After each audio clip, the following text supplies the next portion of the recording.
The tension between an elegy and an epitaph resides not only in their form, but in their intent.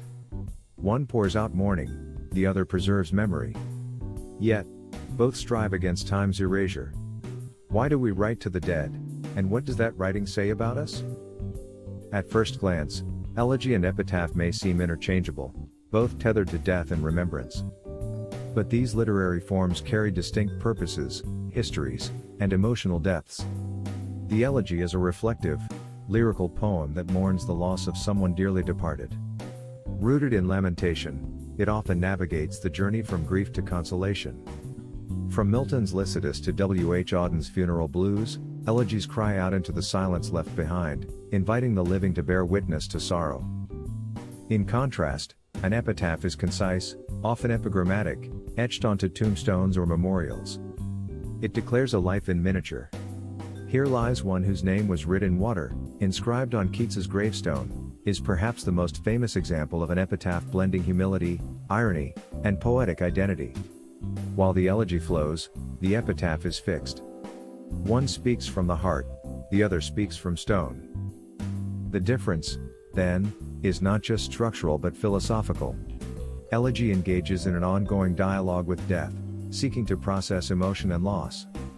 It often wrestles with metaphysical questions: why do we die? What remains of love and legacy? In contrast, the epitaph seeks to finalize, to summarize, to inscribe a meaning that withstands time and weather. It is a closing statement. Moreover, elegies are typically written by someone close to the deceased, or by poets drawn to a public figure's death. They offer room for metaphor, myth, and introspection. Epitaphs, however, are directed outward, addressing the passerby, the future stranger, or history itself. Their brevity is their power.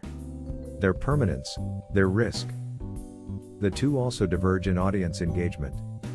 The elegy may be performed, read aloud in solemn ceremony, or published for reflective readers. The epitaph, silent and immobile, relies on physical presence, on a visitor stopping, reading, remembering. It's the difference between being heard and being seen.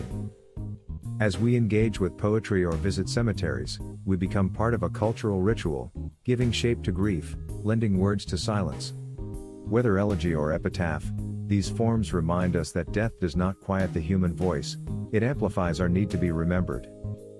So, the next time you encounter words of mourning, on a page or a stone, will you recognize whether they grieve or preserve?